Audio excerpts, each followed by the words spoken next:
Yo,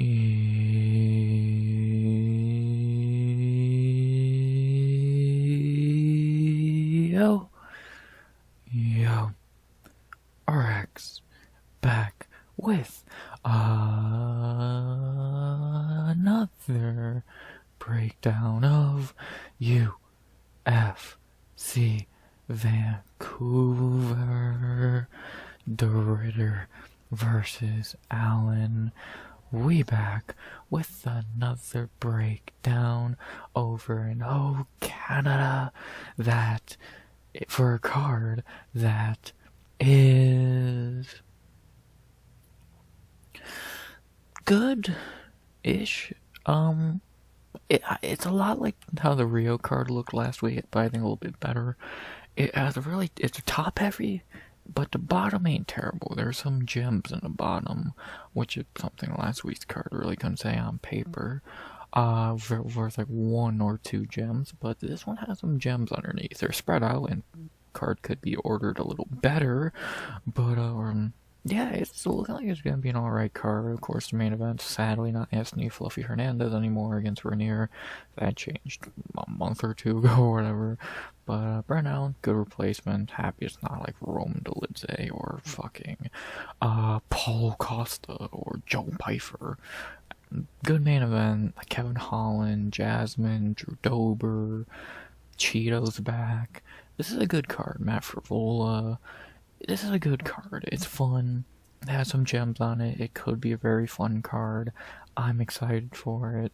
Canada usually doesn't get the greatest cards. Their last one was the JDM card, I believe, when you beat them all, and that card was okay if I remember. Last fight night was Moreno and Albazi, which was, I don't remember that being a good card. So this looks good. It looks like it's gonna be fun, kind of like the UFC card like Rio last week. I think it could be better than expected, and yeah, it looks fun. Nice big 4, top heavy, and then the bottom's not bad. What can you really ask for? It's fine. It looks good. Going over to Canada, it's not in the Apex, which will always be a plus. It should be fun. It should be fun. What else can I say? So I'm being optimistic, hopeful, whatever term you would like to use. I have hope this to be a decent card, at worst kind of just forgettable, and I'm excited. I'm excited for it. So yeah, from Rio to Canada, we don't go back to America for a minute still. Next week, Abu Dhabi. So the next time we are in America is November 1st for the Apex. So, could be better. But yeah, this should be fun. What else can I say? The only thing really left to say in this intro before getting into the breakdown is, as always, the normal YouTube bullshit, which is, as always, please like, comment, and subscribe. Turn subs goal by the end of 2025. How the fuck is it almost the end of 2025 already? Beats me. But yeah, outside of that, I can't think of anything else to really say. I think I've hit all the main points in this intro. Talked about how I think the card's good, and I'm excited for it. Did normal YouTube bullshit. I'm ready to break this down. So, 13 fights from Vancouver, British Columbia, Canada. Should be a fun one. Crowd's gonna be hot. Gonna be a fun one early on a Saturday afternoon. So let's break it down. 13 fights, UFC Vancouver Breakdown. You ready? I know I am. So let's get into it. Beginning with our first of 13 fights tonight, or Saturday afternoon, really. We begin with the females, like it seems like we usually do, especially here. As I feel like 9 times out of 10 a card starting with a female fight at this point. We'll see if this one is as good as some other ones. Did last week's card start with females? No, it was that shitty Simon Oliveira fight. Great. This gotta be a little better than that. This has to be a little bit better than that, right? Right. As we have in our first fight of the night, our first of 2 debuts tonight, our first Canadian of the night, and our first fight of the night. beginning in the women's bantamweight weight class. That's not a common one. I can't remember the last time they've actually started a card. Usually it's the strawweights and the flyweights. But the bantamweights kick off this one with another debut in their division after every week they pretty much have one. Beginning the night in Vancouver with Melissa Scare Croden versus Tianara Thigh Panther Lisboa.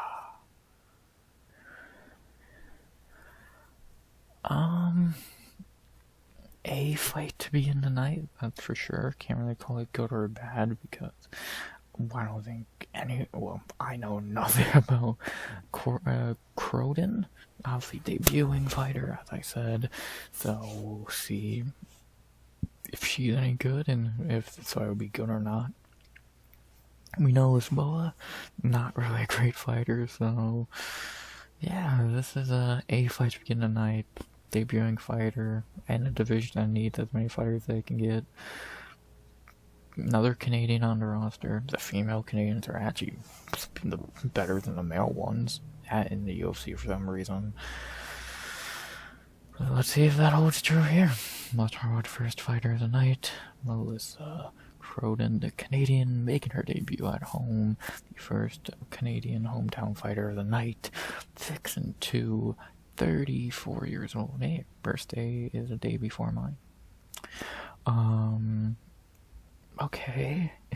Don't love another old debuting fighter. 2-1 in LFA is where she's coming from. Did lose to Jacqueline Cavalcanti, which is understandable. Only other losses to some Evelyn Martinez chick, who, yeah, okay, she actually looks to be decent. Okay. It's women's bantamweight. They need to get anyone they can get. Only loss lately has been Cavalcanti, who's great. How good is Cavalcanti? I just thought Cavalcanti's been in the UFC longer. Man, Clark showed how good she is. She already got this far in less than 2 years. Yeah, not much I know about Croden. 5 KOs, 1 submission, no decision wins. Interesting. Let's see what she can do here.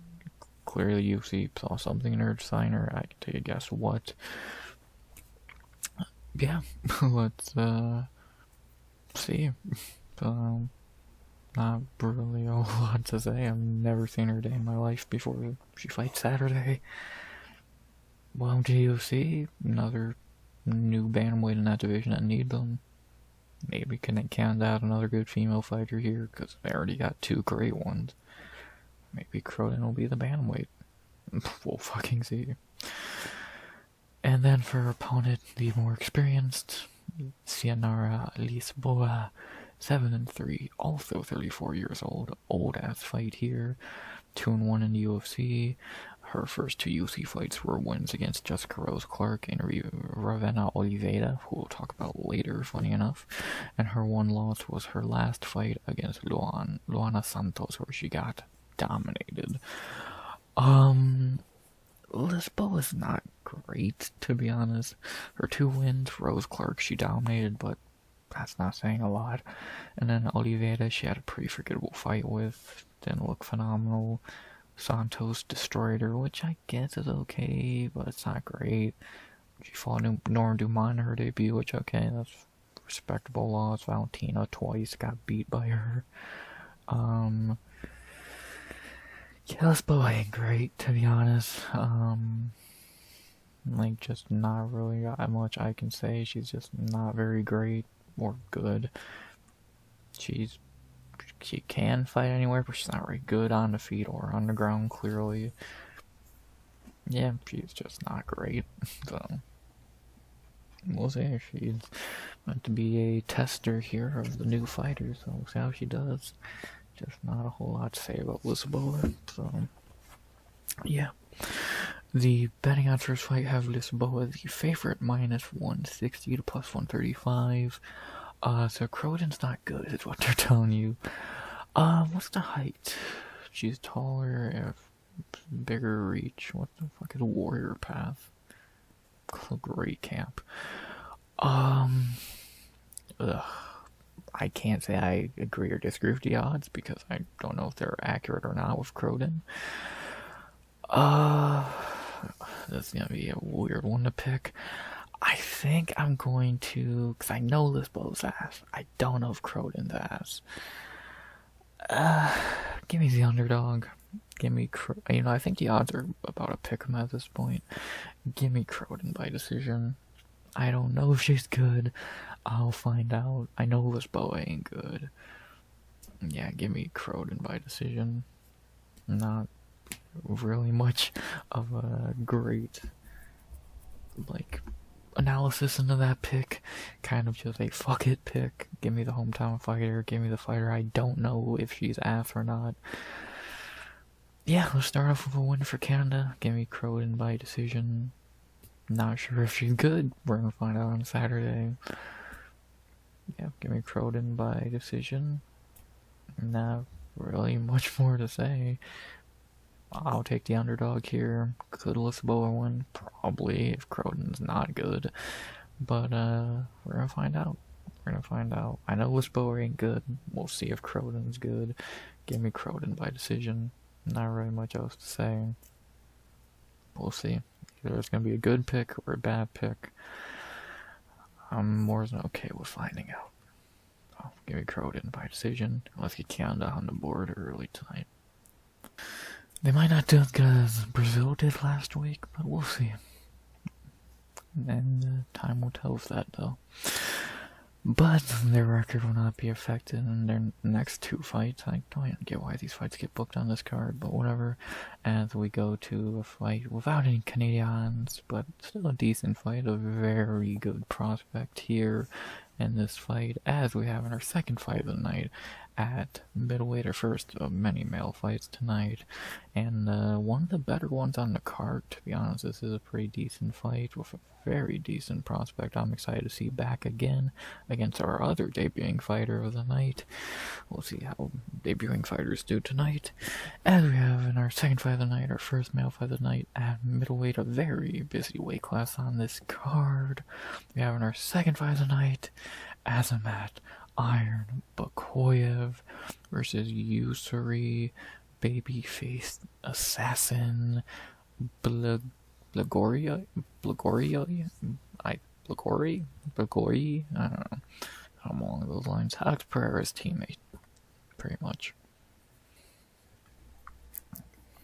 Much better fight here. One of the better prospects at middleweight versus a debuting fighter we actually do know, because we've seen him on Contender Series twice.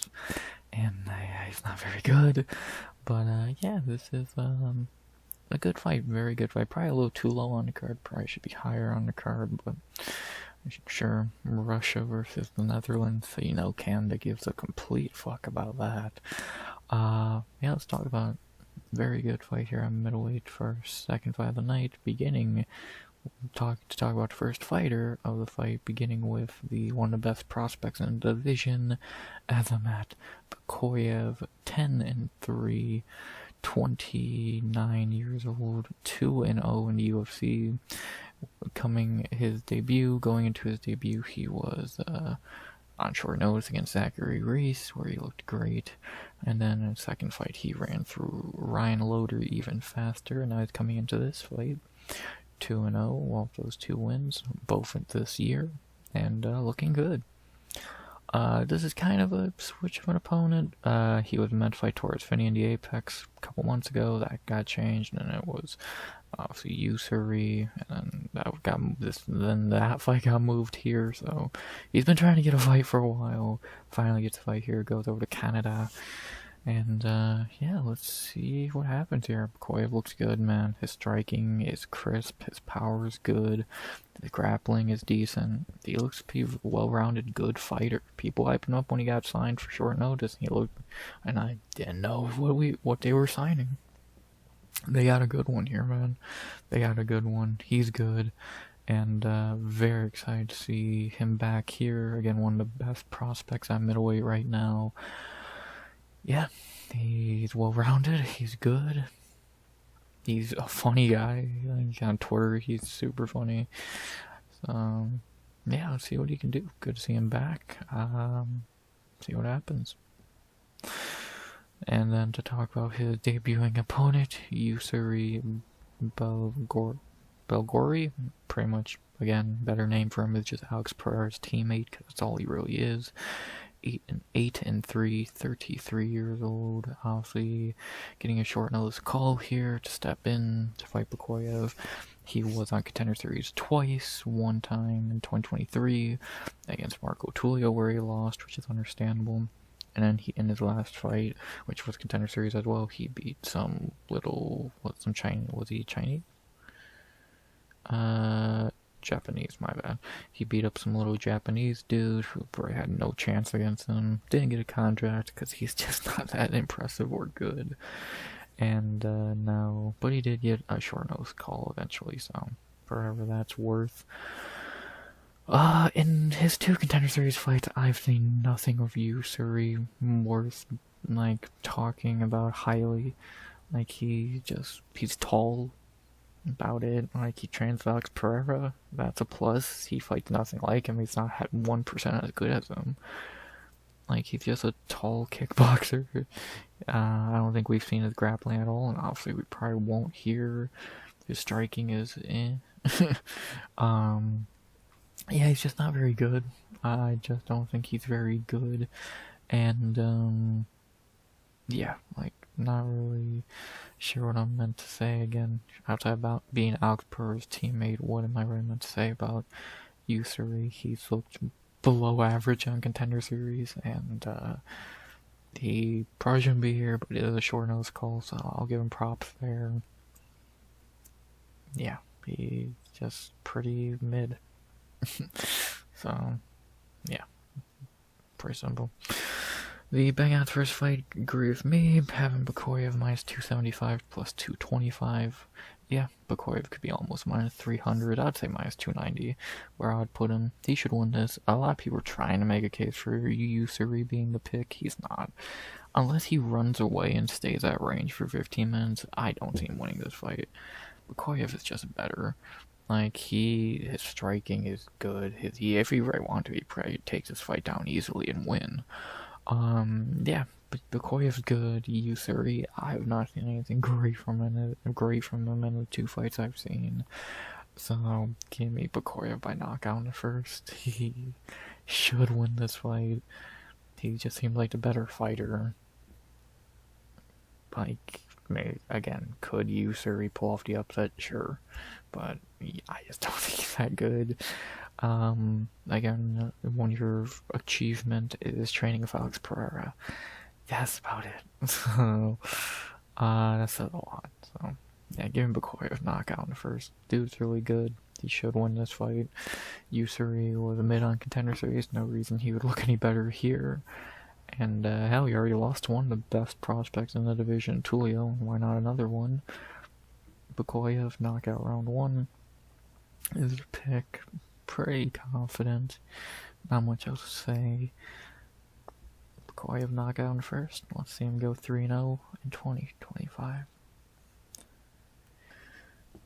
After that, we head to our 3rd fight of the night, getting back to the females for the last time this card to the main card, to deep into the main card. As now we head to a fight that probably happened a week ago, as we have a Brazilian battle here at strawweight, my bad. At strawweight, one of the weakest fights of the night, maybe the worst fight of the night, to be honest. This is not a banger. As we have in our 3rd fight of the night, our 2nd female fight of the night at strawweight, a Brazilian battle that, again, probably should have happened a week ago. No idea why they put it here, but, you know, logic. As we have in probably the worst fight of the night, 3rd fight of the night, 2nd female fight of the night, this time from bantamweight to strawweight. We have in the 3rd and maybe worst fight of the night, Stephanie Rondihina Luciano versus Ravena Kenaundi Oliveira. Have we not seen enough Oliveira's fight in the last week? It's the 4th one. They have a 2-1 record at the moment. Yeah, this fight ain't very good, is it? Luciano is fine, nothing great of a fighter. Oliveira has not fought in 2 years and obviously lost to Lisboa. Yeah, I'm not really looking forward to this one too much. I'm telling you right now, this will be going to decision. Who will be winning that decision though? Let's find out. Let's begin first with a more experienced and better fighter. Yeah, person who's on the left, Stephanie Luciano, 6-2-1 in her career, 25 years old, 1-1 in the UFC, coming out to Contender Series, where she did get a contract after clearly beating Talita Alencar on the Contender Series. She gets a contract, fights her again in the UFC, beats her even more clearly there in her debut. And her last fight back in March, she fought Sam Hughes in a close fight, but did not get the nod, took an L, and now she heads into this fight 1-1, trying to get back above 500 in UFC. Luciano's alright. Like, her kickboxing's pretty decent. Like, an Alencar rematch in the UFC, she just styled on her for 15 minutes with slick kickboxing. Like, that's pretty good. Grappling is decent. She can keep standing to an extent. Like, she's fine. Sam Hughes was able to Sam Hughes her way to a win. Yeah, Luciano's fine. She's nothing special. She's like below average. Like, she's not, I can't really call her a prospect. She's okay. She's better than a few fighters in the division, like obviously your Puja Tomars and Shana Bonans. But yeah, that's about the small list of fighters she's better than. She's fine, nothing special. Decent kickboxer, about it. What else can you really say? Yeah, let's see if she can get back on track here. Because she is fighting her fellow Brazilian, Ravena Oliveira, 7-2-1, 28 years old, 0-1 in the UFC. So we talked about her debut earlier, losing to Thianar Lisboa in her debut when she stepped in on short notice back in 2023, almost 2 years ago exactly, and lost. So she actually fought at bantam. Yeah, she moved down 20 pounds for this one. Yeah, that Lisboa fight, she really didn't show anything that I can remember. So maybe down, I guess, back at her normal weight class with a full camp, maybe she'll look better. We'll see. Time will tell. Yeah. See what she can do here. Again, losing to Lisboa is not the greatest look in the world, in a fight that I can barely remember. But now moving back down to strawweight, see what Oliveira can do. Not really a whole lot left to say. Another Oliveira's fighting. But betting odds don't like this one, having Stephanie Luciano minus 350 to plus 275. I don't know if I'd have her that big of a favorite. I'd probably push her a little bit down to maybe like a minus 240. I think would be fair. Luciano should win. But would I make her more a bigger favorite than Bakoyev? Or no, I wouldn't. Like, we've not really seen anything about Oliveira yet outside of one fight up 20 pounds no one can remember. We've seen Luciano, and she's alright. If this is a kickboxing match, she will win. She's an inch bigger and have an inch in reach, so yeah, Luciano should win this fight. She is going to be the pick by decision, of course. But could Oliveira win? Maybe. Again, we don't really know how good she even is yet, so if she's good at all, which I have my doubts. But we'll see. We'll see if Oliveira's any good. We know Luciano's fine. She can win a decent kickboxing match. That's what I think this will probably be, unless Oliveira spams takedowns, and that didn't work for Alencar. I doubt that'll work for Oliveira. So yeah, give me Stephanie Luciano by decision. Should win. Pretty simple. The fight still should have happened a week ago. And yeah, give me Luciano by decision. Yeah, can't pick an Oliveira here. No. So I think Oliveira's will end this week 2-2. So, yeah, give me Luciano by decision. I know you're shocked. No TKO round 3 this week. I'm sorry. After that, we get back to fights Canada actually cares about, even though it's probably better if they don't care about this one, because it didn't go bad for their fighter, kind of like it did last time this guy fought in Canada on the JDM card. As we have in our 4th fight of the night, a fight that has no reason not to be on the main card, but you know, UFC's fucking stupid.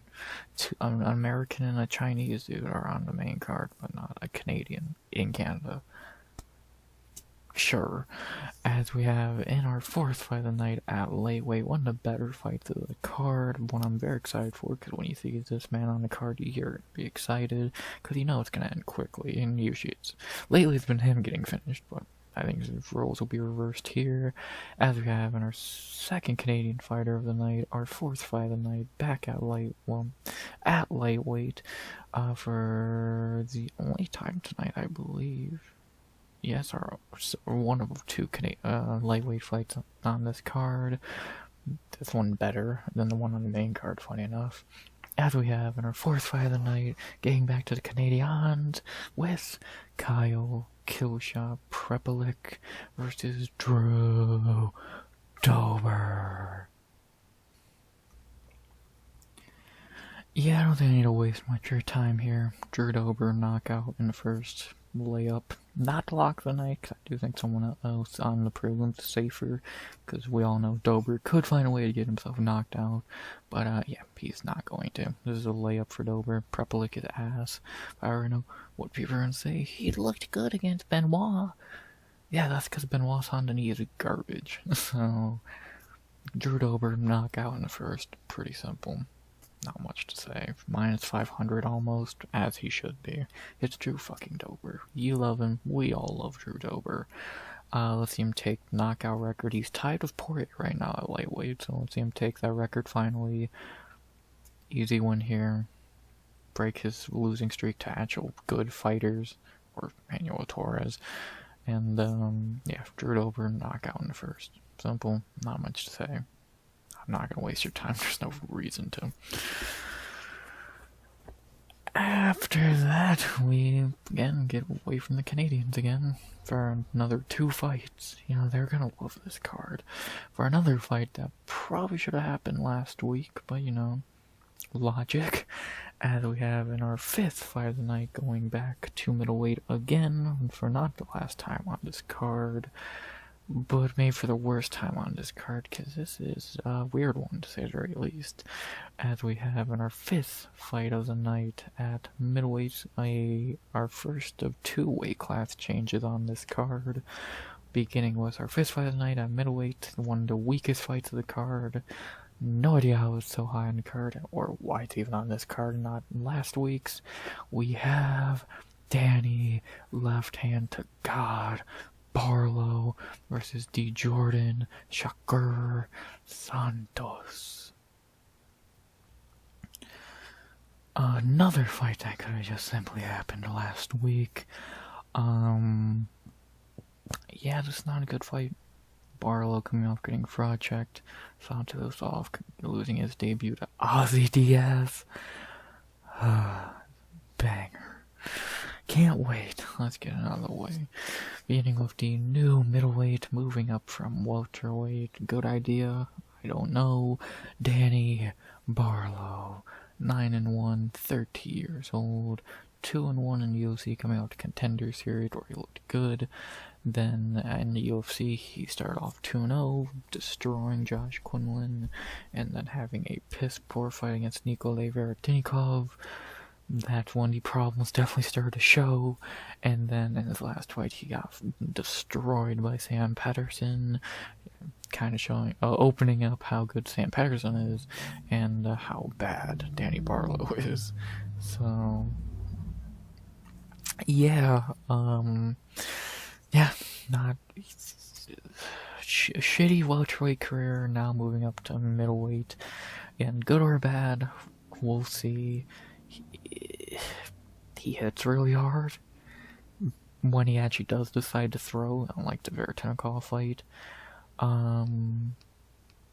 yeah, what can I really say? Like, Barlow is like the Sam Patterson loss is aging good, but you still lost. So yeah, no. And we'll see if he maybe middleweight his weight class. I doubt it, but he probably will win his debut here. And yeah, he's just not very good, is he? He hits really hard. That's about it. Again, when he actually does decide to throw, unless it's the Veretenkov fight, and he's gonna stare at you for 15 minutes. Boy. And then to talk about his opponent, Jordan Santos. Maybe someone even worse than Barlow is. 10-2, 28 years old, 0-1 in the UFC, coming out to Contender Series, where he did get an upset one against Will Curry. That's probably where it should have begun and ended. Probably didn't deserve a contract, and then that showed to be very true in his debut against Ozzy Diaz, which he lost. You know, great, you lost to Ozzy Diaz, you fuck. And now he's going for his second attempt to get a win here. Yeah, this dude's fucking terrible. God, how ass is that Will Curry do in hindsight? Like, people really thought he was good. Or, Diaz, not a good loss. Like, yeah, Santos ain't good. Again, he didn't deserve the contract to begin with. The only reason he got it because he won as a giant underdog. Outside of that, he's not very good, and, yeah, he'll probably get fucked up here, so... Yeah, not really much else to say. He kinda just sucks. He lost to Ozzy Diaz. Gross. The Bagouts first fight have Danny Barlow minus 275 plus 255. I guess. I probably would have him like minus 210 at most, and even that's a reach. He should win. Santos is ass. What's the height here? 6'2", so he's bigger with a bigger reach, so take that as you will. I'll pick Barlow. He should win this fight.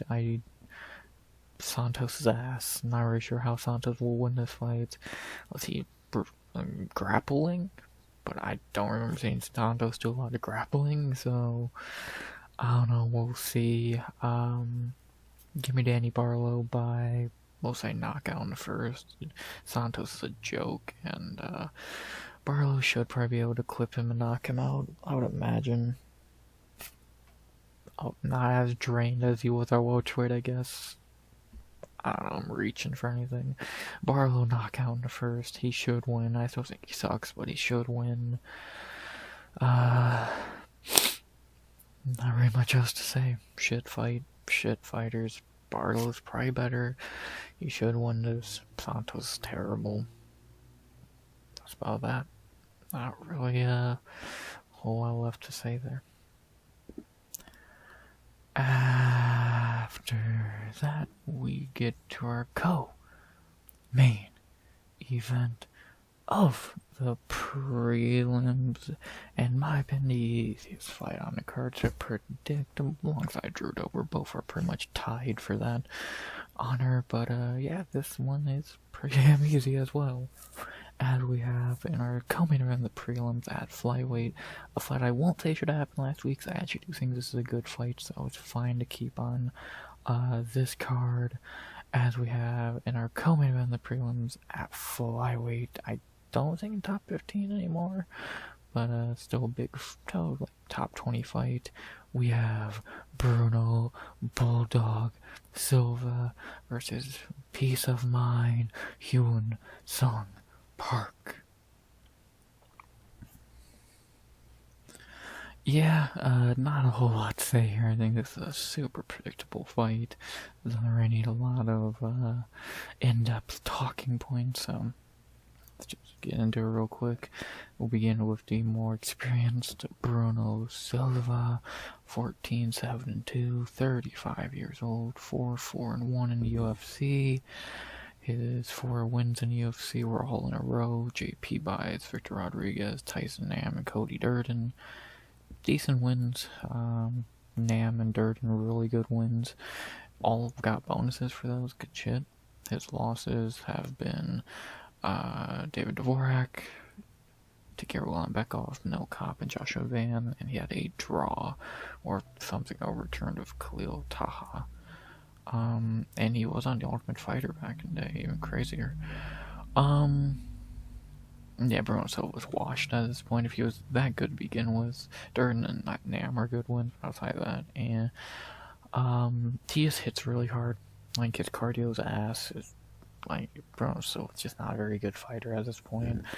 Back-to-back losses to Kopp and Van, which are understandable, but still losses. Yeah, he's washed. He's 35 at flyweight. He's took a lot of time to be inactive during the fucking early or a few years ago. He was not the most active. Now he's trying to be more active, but he's just old. He hits really hard. About that, not really much else to say. Yeah, he hits really hard. He's just really washed at this point.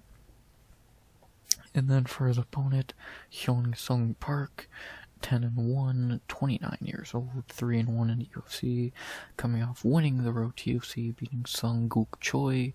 He's won 2 fights since, beating Shannon Ross and Carlos Hernandez. Not top tier wins, but wins nonetheless. Then he did get a short-notice main event opportunity against Tatsuro Taira, where he did get smoked in, but what can you do when you're fighting Tatsuro Taira in general, let alone on no camp? Yeah, so that could have went better, but could have went worse, and now he has that experience under his belt of fighting a better fighter, getting the big spotlights on him, and now he comes back to the prelims to fight a very huge step down. Yeah, he should get back on track here. Confidence should not be too rattled after his first loss. Should be able to clean himself off after that loss and get better from it. And let's see if he actually does that. So, can't give him that about getting smoked by Tatsuro Taira. Understandable. See how he bounces back after it. See? The payout to have this fight minus 250 to plus 200 for Hyun Sung Park. I would have Park like minus 450 at this point. Like, he should win this fight. I would just say it. Hyun Sung Park's my lock of the night. I think there's a lower chance of him losing than Dober. Like, how's Silva gonna win this fight? He's not gonna knock out Park. He ain't gonna out-grapple him. Like, Park should win this fight. He's bigger, he's younger, he's better. Yep, Hyun Sung Park should win this fight. Not really too much else to it, so give me Hyun Sung Park by decision. He should win this fight. Lock of the night. Not really much else to it, like I said, so there you go. Park, lock of the night by decision. Again, I'm not really sure how Silva will win this fight outside of just a lucky knockout, which is not going to happen. Park should win this. Pretty simple. Not really much else to say. Lock of the night and the prelim co-main, Hyun Sung Park by decision. And then after that, we get to our featured prelim in the bantamweight division. A very good fight I'm very excited to see here, as we have one of the best fights on the card and one of the hardest fights on the card to try and predict in our featured prelim at bantamweight. A very good fight here, a fight Canada's going to be loud and proud for, as we have in our featured prelim at bantamweight one of the hardest fights to pick on the card because it's just a really great fight. We have in our featured prelim Charles Air Jourdain versus Dangerous Davy Grant. Great featured prelim here at bantamweight. Charles Jourdain's second fight at bantamweight. Always good to see Davy Grant on the card. This is such a good fight. Difficult as fuck to try and predict. I'm excited for it. Great featured prelim. Let's talk about it. Beginning with the hometown hero here, Charles Jourdain, in his second fight at bantamweight, 16-8-1, 29 years old, gonna be 30 in a little more than a month. 7-7-1 in the UFC, but 1-0 at bantamweight. There's really no point in going over his featherweight career. It was a lot of weird ups and downs. But now, down at bantamweight, he looked great last year, making his debut against Victor Henry, where he looked again phenomenal. Been over a year since that fight, which is crazy. Now getting his second bantamweight opportunity, this time against Davey Grant, which is a good big step up. Yeah, we'll see how he does here. We just saw his brother get a contract on Contender Series a couple weeks ago. He looked great. I wish he was on this card. And, yeah, now we get to see what Charles can do here. Getting a really good opponent here in Davey Grant after looking great against Victor Henry. Let's see what Jourdain can do. Like, we know when he's on, Jourdain's really fucking good. He's well-rounded. He's a good fighter. But the problem with that is the statement of when he's on. A lot of the time, and that's why he has a 7-7 UFC record, he's not on, even against guys he should be beating. He should beat Shane Burgos. He should beat Sean Woodson. Well, maybe not. He should beat Des Green. And so, like, he is good, but it's just a lot of the time he's not on. If we get the best version of Charles Jourdain here, like we did in his last fight against Henry, it's going to be a great fight. So let's see what Jourdain we get here. Again, he'll probably be motivated due to his brother just getting a contract, which, again, he looked good. He might be the better. Luis Jourdain might be better, to be honest. And, yeah, I'm intrigued to see what happens here. So let's see what Jourdain we get in his second fight at bantamweight. I'm intrigued. Always good to see Jourdain on the card. And then for the opponent, speaking of bantamweight, you can't talk about the weight class without the OG Unk, who just knows how to keep winning and staying active and around and all that. Dangerous Davey Grant, 15-7, 39 years old, gonna be 40 in December. 8-6 in the UFC. No reason to go down his whole UFC career. To talk about his last few fights recently, a lot of people would say he probably should be on a 5-fight winning streak. Smoking Sun Tzu. He then beat Daniel Marcos, a lot of people think. And then in his last two fights as an underdog, he beat Roman Tavares, which I called that. How big of an underdog was he? I guess we'll pick him. And then in his last fight not that long ago, he beat Damon Blackshear, which that's a really good fucking win. Dominated him, destroyed him, easily got the win back in July. Now he's back to head over to Canada and enemy territory. See how Davey goes. Let's see what happens with Davey here. He knows how to win. He just fucking knows how to win, and would not be shocked to see him pull off another win here as an underdog. It's Davey Grant, so anything's fucking possible. Let's see. Let's fucking see. Should be very, very interesting. Always get to see Dangerous Davey on the card, because he always knows how to win somehow. See if he can do it again here in enemy territory.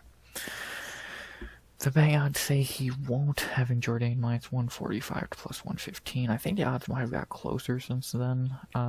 It's probably close to a pick'em at this point, which I kind of agree with. This probably should be a pick'em, because Davey's almost impossible to predict. Jourdain, we don't know what version of him we're gonna get. Height and reach are close. 10-year age gap, but Davey Grant is so good. He being 39 is not even a bad thing. This is a good one. This is an interesting one. I'm very intrigued to see what happens here. Again, one of the hardest fights to pick on the card. I'm excited. Very good featured prelim. Jourdain versus Grant. What else can you ask for? This should be a banger. Who is my pick, though? Fuck. You can make a case for either guy. But I think think I'm gonna lean the Canadian. I think I'm gonna lean the hometown guy. Give me Charles Jourdain. Weird feeling. I think he's gonna take it. Could change by fight time. By the time I put my picks in. But I think I'm gonna lean with Charles Jourdain. I think he can win. He's at home, looked good at bantamweight. But again, I can see Grant winning. It's such a 50-50 good fight. God damn. Fuck it, give me Charles Jourdain by decision. I think he can win. I think he can squeak it out. I think it's gonna be a close, good fight. Give me Jourdain by decision, but I will not be shocked if Grant wins at all. Should be a pick'em. Could go either way. I can't wait. But give me the Canadian by decision. Won't be shocked if I'm wrong. Should be a good fight. Great weight at prelims with a bang. And speaking of that, that's the prelims. 7 fights, some good, some not. Few decent fights. Excited for some of them. Kinda could care less about others. Should be fun. I'm looking forward to it. Jourdain, Dober, Bakoyev, Park. Some good ones, and again, a couple ones on paper at least. So we'll see. We'll see what these prelims give us here. And yeah, I'm excited. But that's not all. We still got 6 more fights to talk about on the main card. So without further ado, I don't see no reason not to get into the main card. 46.5 minutes into video. Let's get to the main card, shall we? 6 more fights in Canada. Let's begin with the main card opener at lightweight, the second weight class move up of the night. This time opening the main card at lightweight with a alright fight. Probably should be on prelims for other fights, but it is what it is. As we have in our main card opener at lightweight, a very alright fight between to open UFC Vancouver's main card. Kyle, the monster Nelson versus Matt, the steamroller Frevola. Fine main card opener. Still not sure why it's on the main card over Dober or Jourdain, but whatever. Obviously Kyle Nelson moving up to lightweight here. Frevola back after a long time away. Pretty predictable fight. Still talk about it a little bit. Should be fun. Let's talk about it. We'll begin with the Canadian, the first Canadian of the main card. Kyle Nelson, 16-6-1, 34 years old, 4-5-1 in the UFC. Again, like I said, moving up to lightweight here. Had a pretty whatever featherweight run, couple wins against no one good. And then obviously a lot of losses to anyone talented that he actually fought. What's this at lightweight? He's had a couple lightweight fights, but I think he's 0-2 at lightweight against Diego Fieta and Jai Herbert. So not great.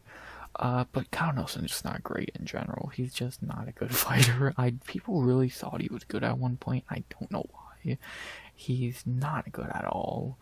He's a lackluster striker. He's just a boring wrestler more than anything. He's not very good. It's that simple. I just don't think he's a very good fighter. Never did. And, yeah, I think he's pretty whatever. Move up, I don't think it's going to help him too much. He's not very good. Pretty simple. Not really a whole lot to say there. Out of all the Canadians so far we talk about on this card, he might be the worst, so... And now probably still worst, but not by much, so... This guy's Canadian's named Kyle, we're just not good, so... Yeah, I don't know. I never thought much of Kyle Nelson. I think he sucks, and, that's about that. And then for the opponent, the American, one of our I'm a legend. We all love, he never followed me on Twitter after he said he would. Matt Favola, 11-5-1, 35 years old, 5-5-1 UFC, back for the first time since September last year. His 5 wins in UFC coming out to Contender Series have been Jalen Turner, Luis Pena, Gennaro Valdez, Otman Azaitar, and Drew Dober. His losses have been Polo Reyes, Arman Sarukian, Terrence McKinney, Benoit Saint-Denis, and Faraz Ziam, and he had a draw with Fernando Vianata. Probably a good fight. Favola is an interesting case. He's very good. He can beat a lot of fighters in the division. Like, obviously, most of his wins are not great fighters, but he does have a Dober win, an early Jalen Turner win. He's good. It's every time he fights up in competition, Sarukian, McKinney, Ziam, even his not even Polo Reyes beat you, come on now. But, whatever.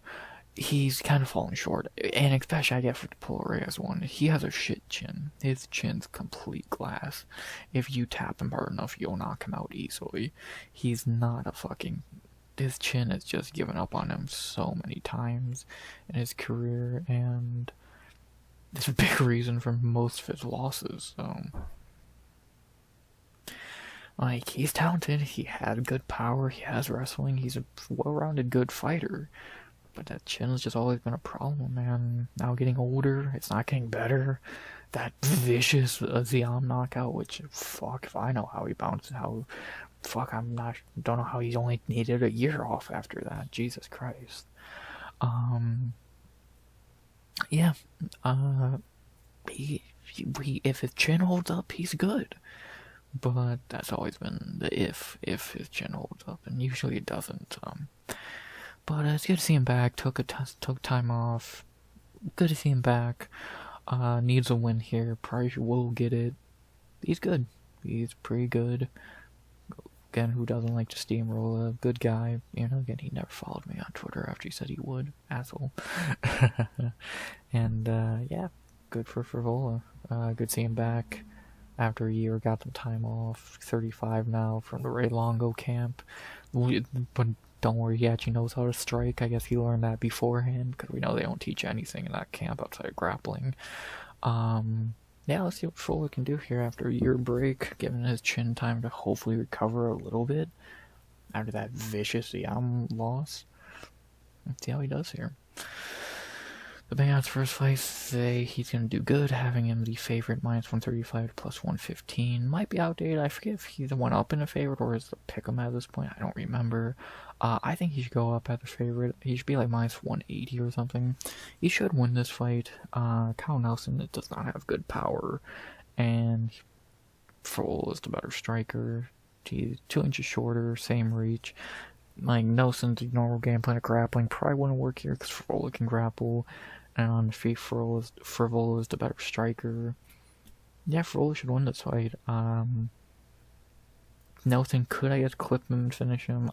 Always a possibility, but it shouldn't happen here. Favola should get the win here. Give me Matt Favola by knockout in the first. Kyle Nelson sucks. We have to be blunt about Kyle Nelson's a terrible fighter. And, yeah, Favola should take this. Yeah, give me Matt Favola by knockout in the first. Good bounce back win for him after a year away. Unless Nelson clips his chin and finishes him, which hopefully doesn't happen because it shouldn't. Yeah, Favola knockout in the first. Not really much else to say. Kyle Nelson is terrible. Favola, if he can keep his chin in check, should win. Pretty simple. Favola knockout in the first. Good way to open the main card. Maybe not for the Canadians, but good finish. But good thing they made sure Canada doesn't have to worry about this next fight, even though it's on the main fucking card. As we have after that our second fight of the main card, this time at bantamweight for a fight Canada does not give a flying shit about, because neither of these guys are Canadian, trained in Canada, anything. So make it make sense. As we have in our second fight of the main card, a fight Canada cannot give less of a fuck about. fine fight, but shouldn't be this high on the card, or on the card in general. We have our second fight of the main card, Cody the Renegade Gibson versus the Mongolian Murderer, Orichi Lang. Why the fuck is this on this card, let alone so high on the card? Like, that's my problem. This is a fine fight, whatever, cool. Why the fuck is it on this card? On the main card? It's an American and a Chinese guy. There's no world this should be on the card in fucking Canada. Make it make sense, man. Whatever. Let's talk about it. We'll begin with the American Cody Gibson, 21 and 11, 38 years old, 3-6 in UFC. Obviously, he had the first UFC run that didn't go very well, but since coming back, he's went 2-3, making it to the Ultimate Fighter season finale, losing Brad Katona, who's already cut, so good job, Cody. Then lost Miles Johns, did win 2 in a row against Brian Kelleher and Chad and Hellinger, so I guess he did beat a Canadian. And then he did lose to Damon Blackshear in his last fight, which is, of course, understandable. Gibson's good. He's pretty average. He's not a bad fighter at all. Good veteran, tall for the weight class, well-rounded. He's good. Can beat shittier fighters against higher level guys like Johns and Blackshear. Can't really get going as much. He's fine. I like Gibson. Not really a whole lot else to say. He's a perfectly decent fighter. That's about that. Well-rounded, decent. Not much to say. Not training out of Canada. I'm shocked. So, yeah. And then for the opponent, the Mongolian Murderer, Orichi Lang, 25 and 12, 32 years old, 3-4-1 in the UFC. His wins in the UFC have been Cameron Else, Jay Perrin, and Johnny Munoz. His 4 losses have been Jeff Molina, Cody Durden, Eamon Zahabi, and Raul Rosas. And he had a no contest with Daniel Makos. This is Orichi's... Well, actually, he's been at bantamweight for a while. I was going to say one of his newest fights at bantamweight, but I forgot he moved up a while ago. Orichi Lang is fine. He's not great by any means. Obviously, you can tell his wins are pretty ass, and his losses are guys who are either fine or Rosas.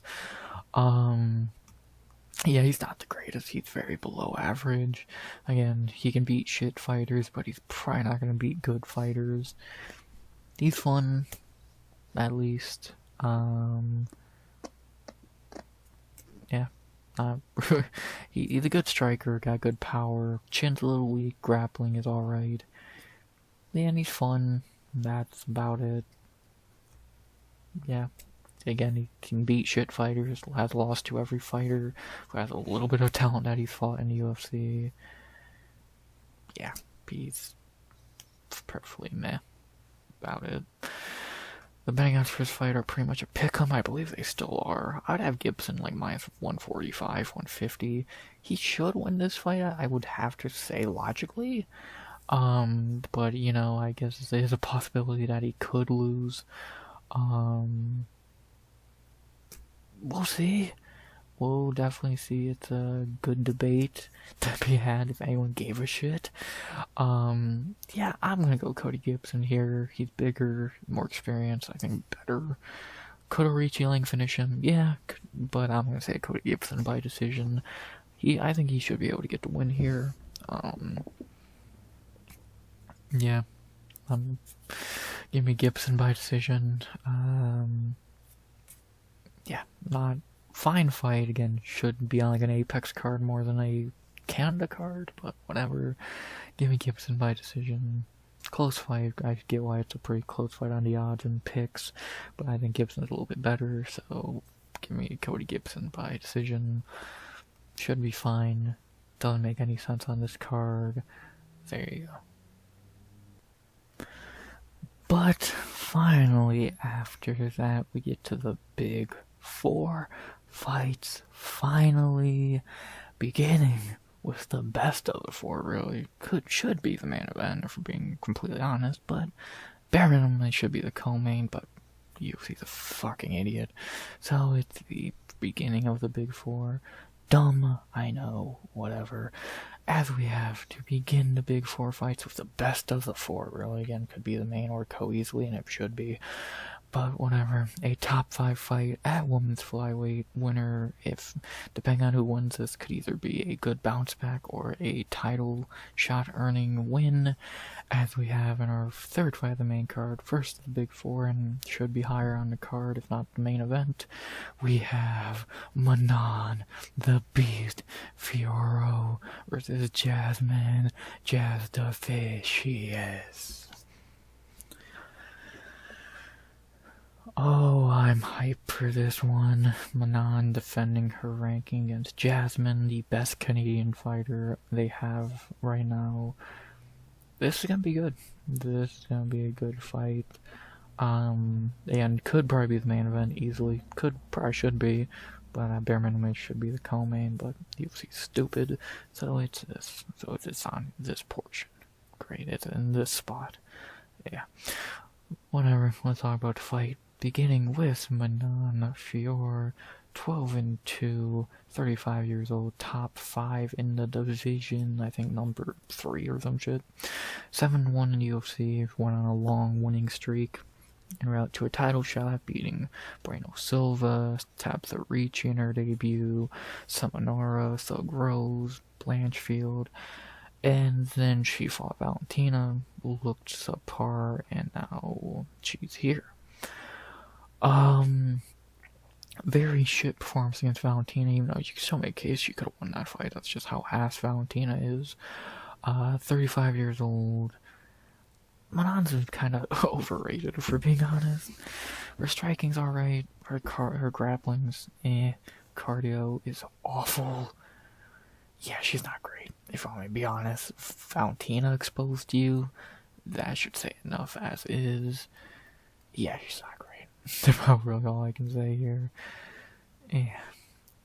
But the opponent, though, one of my favorite fighters, Canada's best fighter, the 14-3, on a hell of a winning streak, Canadian Jasmine Jazz the Vicious, 36 years old, 8-2 in the UFC on a 5-fight winning streak, beating Cachoeira, Fatima Klein, Ariane Lipski de Silva, Myra Bueno Silva, and Jessica Andrade.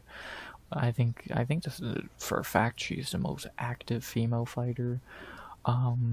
Yeah, she's good. She's ripped through everyone since that fluky Cortez loss. Her toughest fight really has been Fatima Klein, just because Fatima Klein's great. And now she's coming into this one 5 fights in a row. A win here locks in her title shot after everything sorts out at the top of the division. This is a huge fight for Jasmine. She is getting older. She's already 36, so she doesn't have a big opportunity. This is her main chance to get a title shot in the belt. A win here locks in a title shot. Let's see if she can show up to the moment. We know her game plan. Take you down and dominate you. She's done it 5 times in a row. She's good. I'm excited. I'm happy she's getting this opportunity. Again, Canada's best fighter. This is gonna be good. What else can I really say? This is just a great fight. What's not great is the betting odds here, because I think they're kind of stupid. Manon is minus 235 to plus 190. Why? Why? Jasmine should be able to take her down and dominate her for 3 rounds.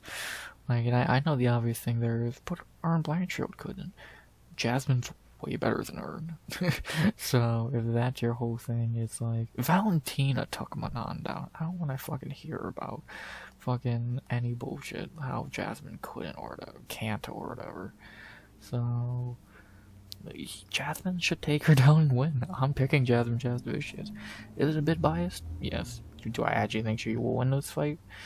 Good chance. I think she's better. Manon's not that great. I don't think she's that great. Jasmine should be able to get takedowns and win. at home, better cardio, better grappling, decent striking. Jasmine should get takedowns and win here. Give me Jasmine Jasvicious by decision. I think she's going to dominate. I think there's going to be a big upset win. Maybe the best underdog on the card. I'm excited. Let's go, Jasmine. Again, the best fighter. Manon's overrated. She's going to get dominated here. And Jasmine's going to lock in her title shot. Give me Jasmine by decision. I can't wait. Great fight. So excited. People are going to be shocked. Give me Jasmine by decision. To shock people like she continues to do, even though if you know your shit, you're not shocked. Give me Jasmine by decision. Manon's overrated. We're going to see that to be proven even more true on Saturday. By the Canadian Badass. Speaking of Canadians, our second fight of the Big Four, our fourth fight of the main card. This one at bantamweight, probably the worst of the Big Four fights because I think both these guys suck. Yeah, I'm not looking forward to this one. I'm not going to waste a lot of time here because I don't care for either of these two. As we have in our fourth fight of the main card, the second of the Big Four, the weakest of the Big Four, at bantamweight, in the bantamweight top 10, even though how easy these guys ranked. We have in our fourth fight of the main card, the second and weakest of the Big Four at bantamweight, Marlon Chito Vera versus Ariel Helwani Amin Zahabi. Yeah, I don't give a fuck about this fight. I think it's a bitch to try and predict, and I think it's gonna be even more of a bitch to try and watch.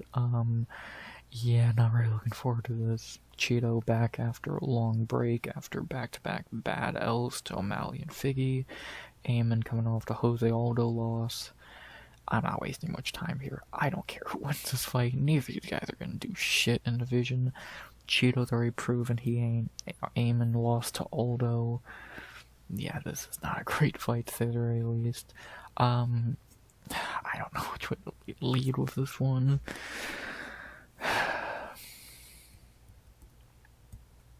Gimme Cheeto. I can't pick a guy who robbed Jose Aldo. Gimme Cheeto. Fuck it. Why not? Gimme Marlon Cheeto Vera by decision. I think they both suck. But, yeah, let's go Cheeto by decision. Neither are good. But, at least Cheeto didn't rob Aldo. And it's good to see O'Malley's son succeed. Cheeto decision. Do I care? Fuck no. I don't like either of these two. Next. After that, we get to the co-main event of the evening. Even though, no idea why this is the co-main, but, you know, logic is few and far between here. As we have in our co-main event of the night at welterweight, a very okay fight here, and another maybe underdog one, not gonna lie. As we have in the co-main event of the evening at welterweight, another Canadian fighting a veteran.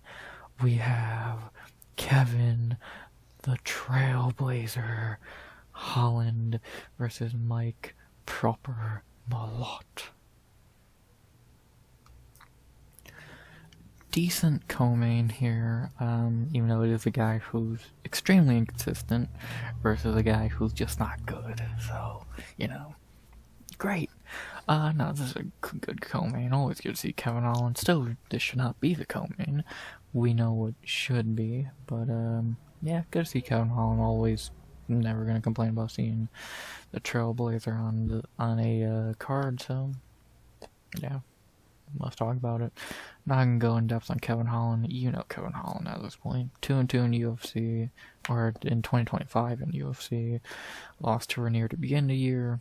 Beat Nelson and Luque. Then lost to D-Rod 2 months ago. No idea how he lost that fight, but that's Kevin Holland for you. Yeah, we know Kevin Holland.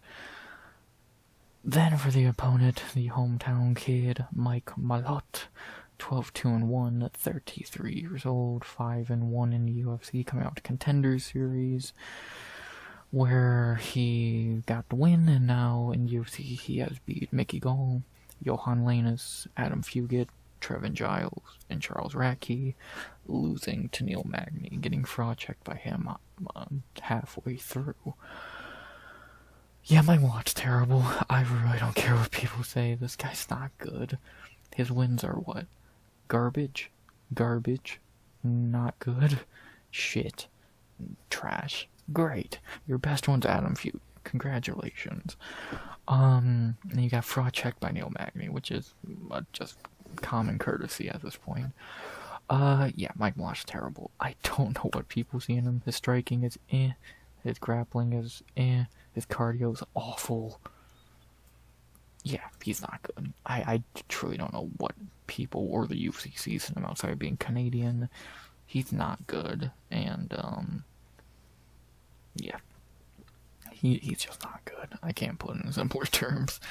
So, like, even compared, like, I think another guy, Gabriel Bonfim's better. A guy who got fraud checked at one is terrible. Bonfim's better than Malott. Oban Elliott's not much worse. So there's been a lot of these frauds checked at welterweight recently. Oban, Bonfim, Malott, they're all terrible, and Malott's one of them. He's fucking terrible. And yeah, just not really much else to say there. He's trash. Even though the betting odds for some reason have him the favorite, even though I looked earlier, I know that their odds are out of pick 'em right now. Why is Kevin Holland the underdog? Like, honest question, why is he the underdog? Why? Like, this is a layup for him. Like, Mike Malott's not good. Is he gonna just take Kevin down and submit him? I doubt it. He's not that good. Kevin's bigger, probably stronger, bigger reach. If Holland can keep him away from him in the clinch and all that, Kevin wins this fight easily. Give me Kevin Holland by decision. Like, he should easily win this fight. Malott's not good. Like, I truly don't think Malott's good at all. And yeah, Holland should win this fight with fucking ease. So, like, what else can you really say? Yeah, Mike Malott's terrible. Unless he can just hug Holland on the ground for 15 minutes. Kevin Holland should win this fight. Give me Holland by decision. Yeah, not very much else to say. Sorry, Canada, but yeah, your boys are trash. That simple. And then the main event of the evening. Sadly, not Anthony Fluffy Fernandez anymore, but still a very decent main event here, as we have in our main event of the evening to close out UFC Vancouver.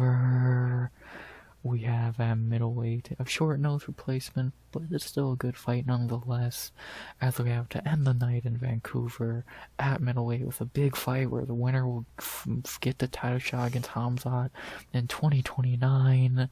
We have Ranier the Ritter RDR versus Brendan All in Allen.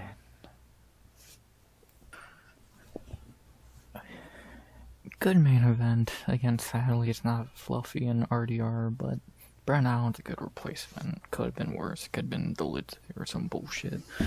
And, yeah, this is a good fight. A lot of people probably look at it as pretty predictable, but this could be a lot more interesting than a lot of people think or will say, so I don't know. I'm very intrigued. Good main event.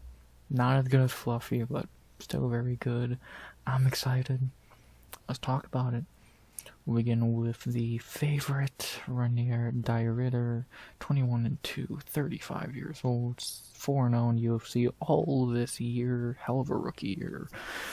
His wins, or my bad, last year. I thought he debuted this year, my bad.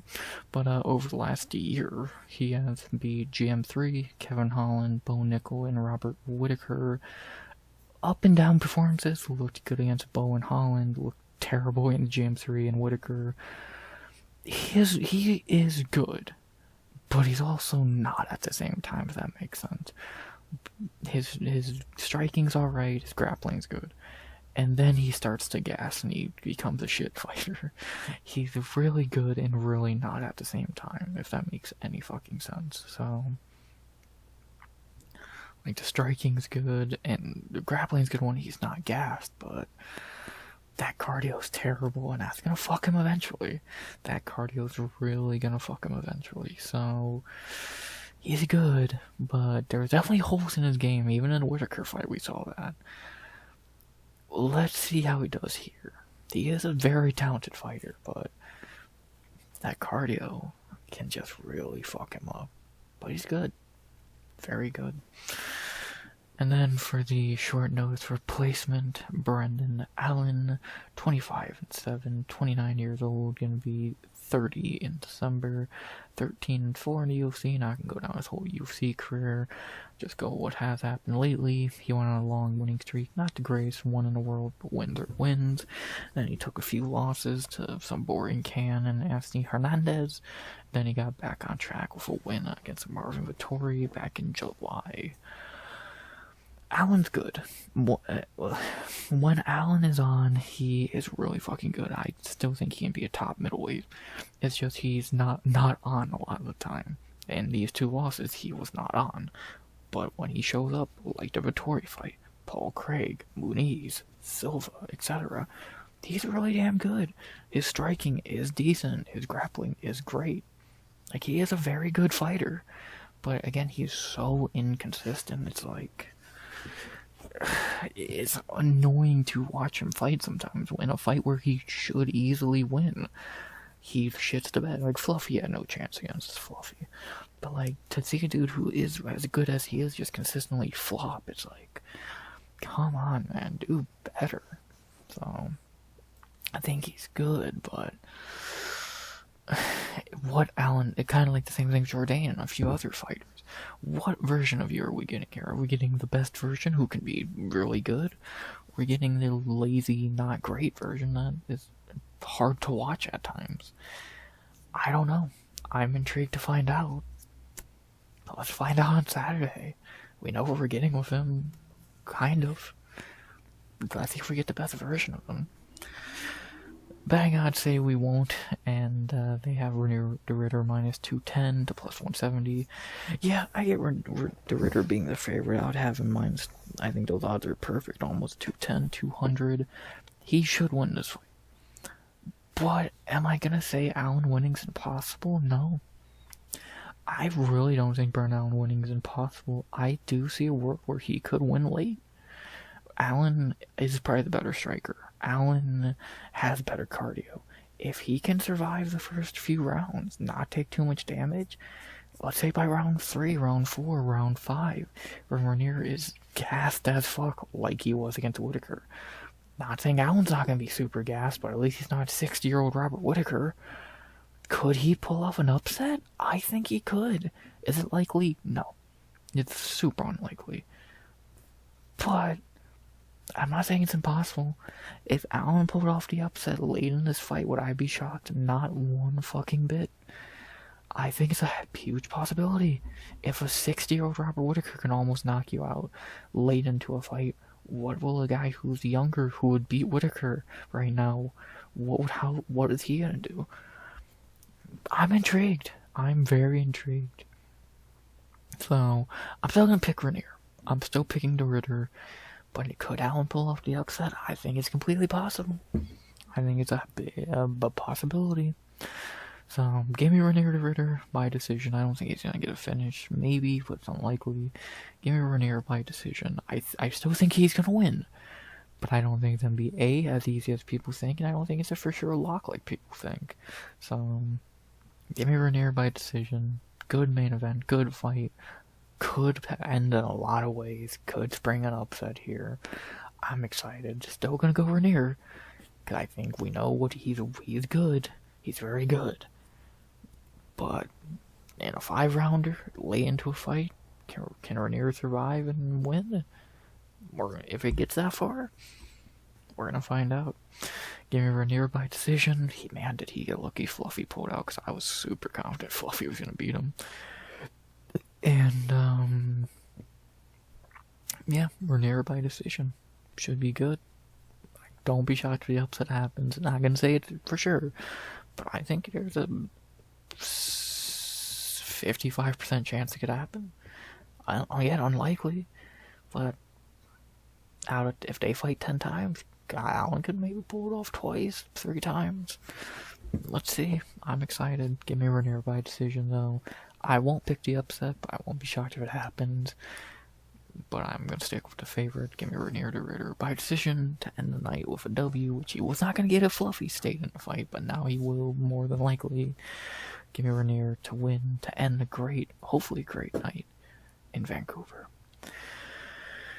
And with that being said, finally I can say, boom, that was the card. To go over my picks one more time. Melissa Croden by decision. Azamat Bakoyev by knockout in the first. Stephanie Luciano by decision. Drew Dober by knockout in the first. Danny Barlow by knockout in the first. Hyung Sung Park by lock of the night by decision. Charles Jourdain by decision. Matt Frivola by knockout in the first. Cody Gibson by decision. Jasmine Jastovicius by decision. Cheeto Vera, complete don't care about that fight, by decision. Kevin Holland by decision. And Rhaenyra the Riddler by decision. Bang. Yeah. Those are my picks. Again, I know the obvious thing, oh, a lot of decisions, but they only picked 4 finishes. How many other fights are going to be a finish, really? Unlikely. Well, probably not. Not going to happen. Maybe. Unlikely. Maybe. Not happening. Unlikely. This has the best chance of being a finish out of the ones I didn't pick, I would say. And we'll see if that actually is a finish, so yeah, those are my picks. It's a good card. The under fights are not bad. The big 4 is decent. It should be fun. It should be a fun card. The order's terrible, but the card should still be fun. 13 fights. Let's see what happens. Obviously, weigh-ins tomorrow, knock on wood, everything stays good there. And we get 13 great fights in Vancouver, Canada on Saturday night, or really Saturday afternoon. And I'm very excited. It should be fun. Let's see what happens. With that being said, not really much else to be said. Obviously, you'll hear what happened on this card Sunday when I do the recap. That'll be fun. And actually, if you watch streams as well, it'll be the after party on Saturday. Of course, you know, the stream schedule Tuesday through Sunday. And, yeah, so, shorts whenever I do them. That's about that, man. Not very much else to say. Hour and 20 minutes, talk about a very decent card I'm excited for. Hopefully I'm talking highly of it on Sunday as well. Time will tell. I'm excited. Vancouver, Canada. Oh, Canada. This should be fun. I'm excited. We'll see what happens. That being said, I can't think of anything else to say besides, I hope you enjoyed the video. Please like, comment, subscribe. 200 subs the goal by the end of 2025. Unless I'm going to say something, which I don't believe I am, excited for another good fight night outside of the US of A. Let's see what Canada has for us, and let's have a good time on Saturday with some fights. To get there, we gotta say, as always, RX out. Good vibes only